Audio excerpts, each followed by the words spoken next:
Ya sudah, maksud saya kalau dilihat pertama gini, karena dia nggak bersalah, netizen itu salah alamat. Jadi kenapa dia membulinya ke anaknya gitu? Dan kalau misalnya itu sampai terjadi, memang bisa membuat anak ini menjadi tidak nyaman, itu pasti. Tetapi sekarang kemudian kalau kita mau membungkam netizen kan susah.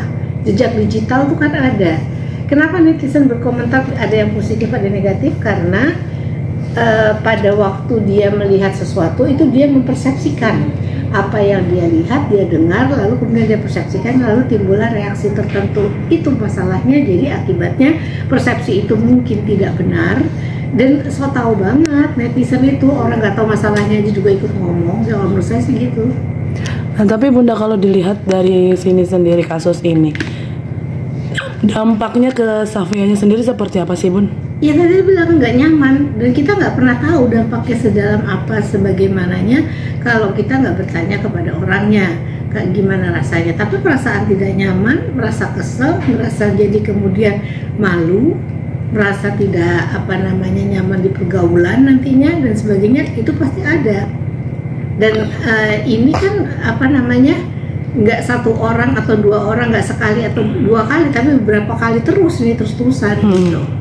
Nah, kalau menurut saya tugas orang tua memang untuk melindungi anaknya, melindungi, bisa lari ke KPAI, bisa kemana, dilaporkan orang.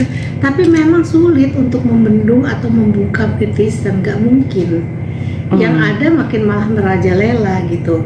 Kalau menurut saya untuk amannya anak, matikan media sosialnya, steril. Setelah itu kemudian ayah atau orang tua yang kemudian menguatkan anak supaya tidak terjadi sesuatu yang negatif pada dia, dorong dia untuk punya konsep diri yang bagus, self esteem yang bagus, kepercayaan diri yang bagus, dan tidak malu terhadap situasi ini. Kalau merasa bahwa itu kesalahan dari orang tua, yang paling bagus minta maaf kepada anaknya. Lalu kemudian kita nggak bisa membungkam ini. Tapi kalau ini mereka dikatakan salah, ya salah, mereka yang menghujat itu. Boleh aja, terserah mau dilakukan apa, tetapi pertanyaannya, kita melakukan apapun tidak merubah keadaan. Pada waktu ini terjadi, anak sudah mengalami masalah tertentu nih akibat dari hal-hal yang negatif ini. Dilindungi sekarang iya, tapi dibantu secara pendekatan yang lebih intensif untuk kemudian buat anak ini bisa lebih percaya diri. Kalau menurut saya begitu. Tapi ini malah bisa bikin dia benci sama orang tuanya nggak sih, Bun? Ini kan bisa dibilang netizen menguliknya karena masa lalu orang tuanya nih, Bun. Dia malah akan jadi benci nggak sih, Bun? Atau seperti apa ke orang tuanya sendiri? Bisa iya, bisa tidak, tergantung aja bagaimana peran orang tua di dalam kehidupan keluarga ini. Kalau menurut saya, yang tadi saya bilang, kalau kita merasa salah sebagai orang tua, minta maaf aja gitu. Anak itu belum lahir pada waktu itu terjadi, sehingga tidak tahu apa-apa. Jadi salah alamat netizen itu, membuat anak itu menderita, tapi sebetulnya masalahnya bukan di anak itu dan dia tidak berdosa kok. Tapi si anak ini butuh pendampingan psikologis juga nggak sih, Bun? Itu tadi saya bilang tergantung dari apa yang terjadi pada diri anak ini. Harus ada pendekatan dulu, melihat dan sebagainya. Kalau dia bisa menanggapinya dengan lebih baik, dia mengatakan emang gue pikirin, orang itu juga nggak ngerti masalah sebenarnya, bisa aja nggak perlu didampingi tapi mungkin support dari lingkungan terdekat, yaitu orang tua, adik, kakak dan sebagainya, itu perlu.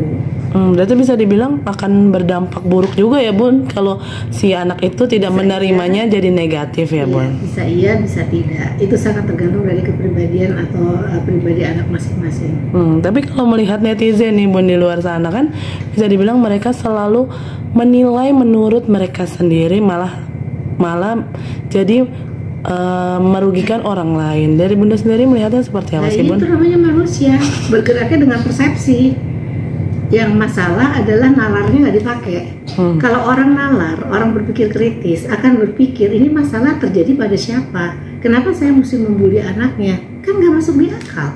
Itu berpikir kritisnya nggak ada.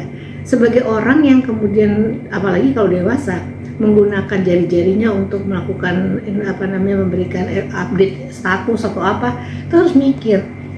Jadi jangan seperti otomatis gitu, itu nggak bagus sekali. kalau kita mengetahui bahwa ini juga yang kita omongin belum tentu benar. Karena apa? Kita nggak tahu masalah itu sebetulnya apa di dalam keluarga itu sampai terjadi seperti itu. Lalu yang dibully anaknya, itu kan nggak masuk di akal. Menurut saya kalau jadi orang yang dibully juga, pikir aja nih orang-orang pada nggak bener aja otaknya gitu, sehingga dia kemudian membuat informasi-informasi yang membuat orang lain jadi marah. Yang terluka kan akhirnya bukan hanya orang tuanya, anaknya, terus banyak orang gitu. Untuk apa berbuat seperti itu?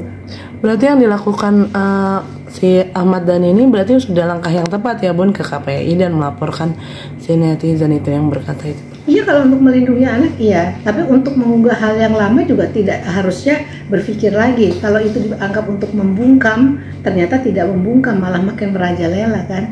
Jadi menurut saya kalau punya masalah dengan orang yang lalu, selesaikan aja sama orang yang lalu. Kenapa mesti dibereskannya atau diitunya dengan media sosial?